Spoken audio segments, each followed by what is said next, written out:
Welcome back, everyone. It's Chili here from A Hero's Guide to Asgartha to another news recap. This is going to be a fun year for sure.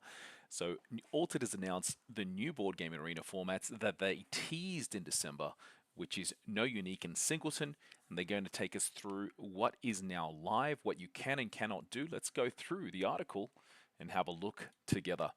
So in a previous communication, we shared our desire to highlight the alternative formats developed by the community to satisfy your appetite for diverse gameplay experience. We wanted to give these variants more visibility and have collaboration with the team at Board Game Arena to integrate them.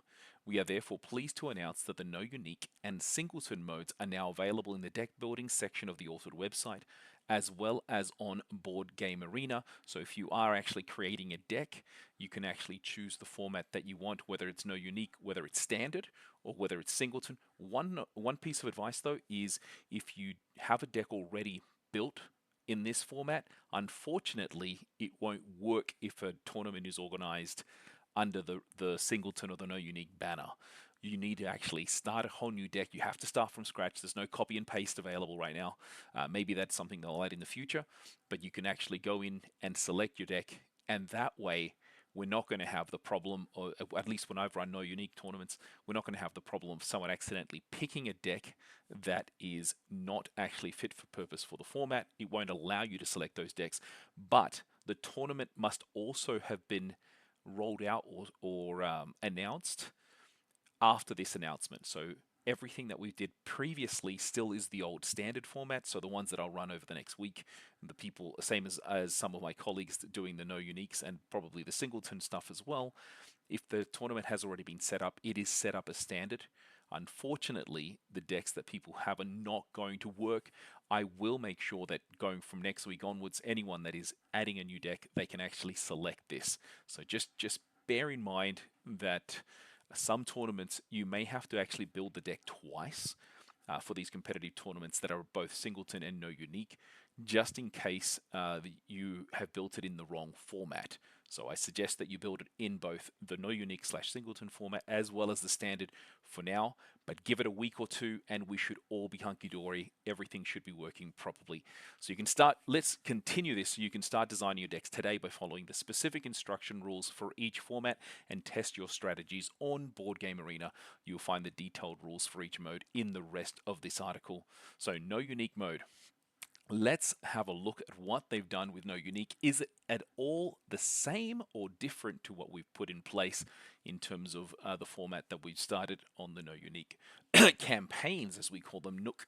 The No-Unique mode offers a fresh perspective on Altered by focusing exclusively on common and rare cards. The goal is to highlight the fundamental structure of your deck and emphasize the natural interactions between cards played in multiple copies.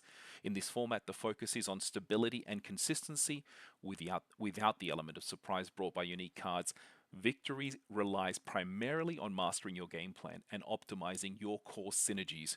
It is ideal. It is the ideal playground for deck builders who enjoy refining the coherence of their archetype and testing the reliability of their favorite mechanics in a known and clear gameplay environment. One thing that I also add to here, I love the No-Unique format as a perspective of an introduction to the game. The uniques are amazing. I love what it can offer you in terms of complete different deck building, the element of surprise as they've mentioned here, but the fundamentals of how to play and to be able to master is through the No-Unique format. It is the all-encompassing leveler that we have, and I think there needs to be more emphasis by the community to use that as the testing ground for growth in the traditional standard format that we've got as well. But what are the construction rules that they've set in place? So let's go in through here. So deck size, minimum 39 cards, 40 including the hero, to a maximum of 59 cards, 60 including the hero. Of course, you can only have the one hero, maximum 3 copies of cards with the same name, all rarities combined, so there's no difference here. Faction, all cards must belong to the same faction, and then the rarities here, and this is where it does change because they have future-proofed it for the introduction of seeds. Maximum 15 rares, maximum 3 exalted, 0 uniques. Now, I'm okay with this. I know some of my teammates are not too happy that the Exalted are included in this, but the way that I see it is anyone can have access to these Exalted cards. It does not differ from the unique, and that's really what we're trying to eliminate. Yes, maybe there's going to be a format that will eventually be created that is the commoner equivalent or the pauper equivalent, I think is what they call it um, in Magic. I'm using my flesh and blood terminology here, where you're just using commons. But right now, or commons and rares, if you look at if something like that, I don't mind the exalted as well. Right now, you really will only have the option of one per faction. Like that's all we will have access to once seed comes out, and then that will grow. But once again, there's three that will take up the slot of common, so you can still have your 15 rares plus three exalted in your deck. Not necessarily 18 rares slash exalted to be in there. Right now, the specific restrictions, there are no suspended or banned cards. I do hope that over time there is a ban and restriction list for this mode as well. I think it's going to be useful. What we're seeing in the NUC tournaments right now, it is incredibly strong for the Basira, for the Kojos. Basically, anyone that is playing Bravos is going to be very, very strong in it just because those cards are so overpowered. And now they've got access to draw. Previously, that wasn't there, so you had to go quick and then try not to run out of steam. The same thing goes for any of the other heroes. I do hope that they put some emphasis on making sure that the game state, the game dynamics of this is actually strong. The second format that they've introduced is Singleton. Now, this is actually very different to what was or what is being run right now by our Italian friends.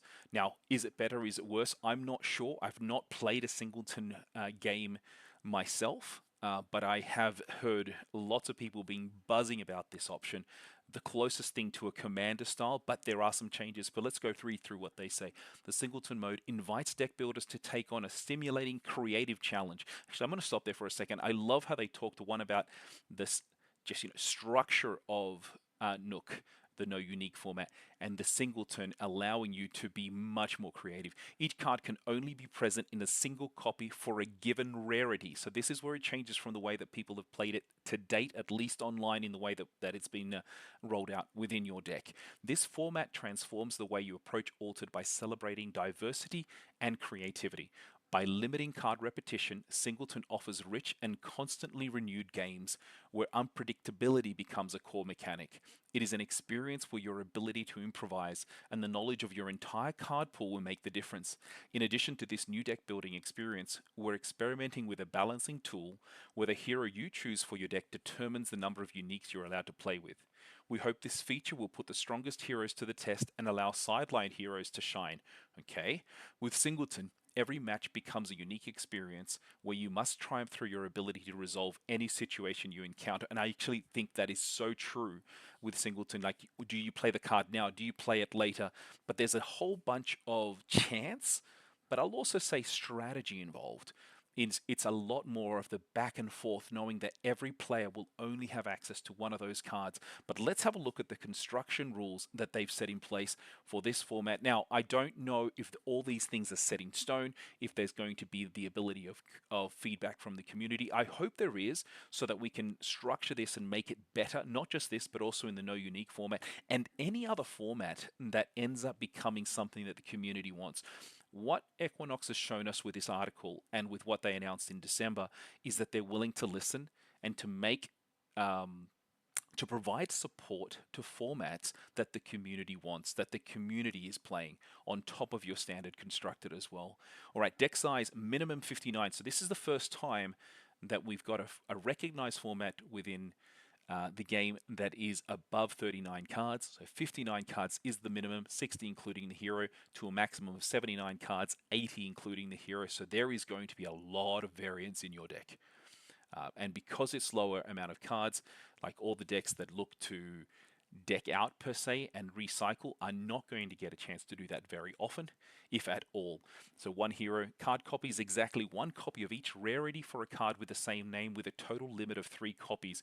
So you can have a common Kitsune, as they've used the example, one rare Kitsune and one unique Kitsune in your deck. Interesting. That is not the way that we're seeing it, but I'm willing to give this a go because I think it would be fun.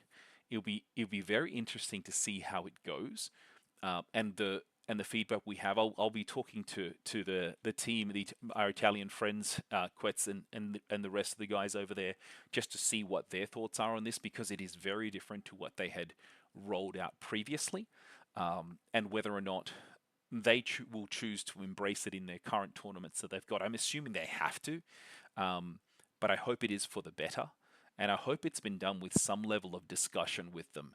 If not, um, I hope we can come to that happy medium with some feedback to help Equinox balance this game to the way that we want. So uniques, the number of authorized uniques varies based on the chosen hero.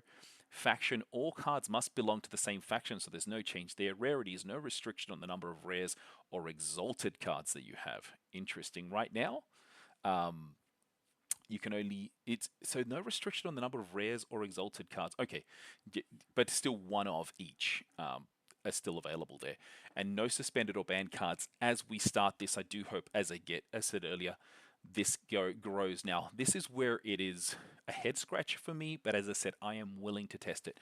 There are some heroes that will only have 3 uniques, and I would assume they put the strongest ones here: Tasia, Kojo, Basira, Sigismar, Nevenka, Fen, and Traced. I can only have 3 uniques in those decks, but then they've got some heroes that have 4 uniques available to them in this format. Subash, Izari, Achadi, Arjun, Kaori, Rin, Zen, and Akesha all have 4. Now, I don't know how they've chosen why some heroes only have 4, when some have 3 and others have 5. I would have thought Subash, who is usually considered one of the lower end heroes, as well as Arjun, would have had access to 5 uniques in this balancing, but no, they've only got access to 4. And then the 5 unique heroes are Sierra, Sol, Aurak, Nadir, Waru, Gulrang, Lindaway, Afanis, and Moyo. And maybe the reason they're doing this are these are the heroes that have got less support for their game style or their hero ability. That's the only thing I can think of, but it'll be interesting to see what others think as well, or as when we have the next AMA from Equinox, so they can provide more insights into this. Now, how do you play these games on? They are available right now to build on your Altered account. You can actually play in Board Game Arena, and you can launch these games to play, but there are some limitations as it has been rolled out today, and I wanted to show you that. So I'm just going to go through here. If you wanted to play a game using the play mechanic, you will have access, and I'm going to scroll down here. It looks like I'm getting some invitations for some games, so apologies. But if you scroll down on the right hand side, you'll see that you can choose the format: standard, no unique, and scroll further. You can also choose singleton, which I think is really, really good in terms of choosing the deck, the kind of game that you want to play. And then you can also choose the different kinds of game modes that you already have. Do you allow or not allow undo? I do not usually allow undo when I play. But if you wanted to play arena, you can see how awful my ranking is these days. I've got to get back into the sub hundreds. If you scroll down here, and right now you can only select standard. Okay, in arena there is no additional format, although it's available to see. That is not an option for us to be able to do. Now, if you were to go into a tournament, and I'm going to just see here if I was to create a tournament, and I'm just going to select it here. What it will allow me to do, though, is select the type of tournament that you can do. Let me see if I can do it here. So if I'll scroll down to the bottom here, in terms of deck, you can choose the standard, no unique, and singleton. So be mindful when you are joining some of these tournaments that it does give you that you're joining and you have the deck made in the format that is needed. Otherwise, those will not show up when you choose your deck. So that's just part to be mindful. All in all, this is fantastic news. I think this is really good. This is great, enhancing, doubling down on what they are doing with a board game arena to make the game more playable across the world with different formats. What I'm looking forward to next is what are they going to do in terms of draft and sealed, as we know that is going to be coming as part of the world offering. So I would assume, sorry, the world qualifier offering, I would also assume that we will have some of these tournaments on Board Game Arena. I'm looking forward to seeing this be played a lot more at the casual mode as well as in the tournament mode. And on that, I'll leave you to, with your own thoughts, give me some of your insights. What am I missing? What have I lost out on? Do you like the balancing in Singleton? Me personally, I am yet to see how it will work. I do like the idea that the stronger heroes have less access to uniques to balance them out a little bit.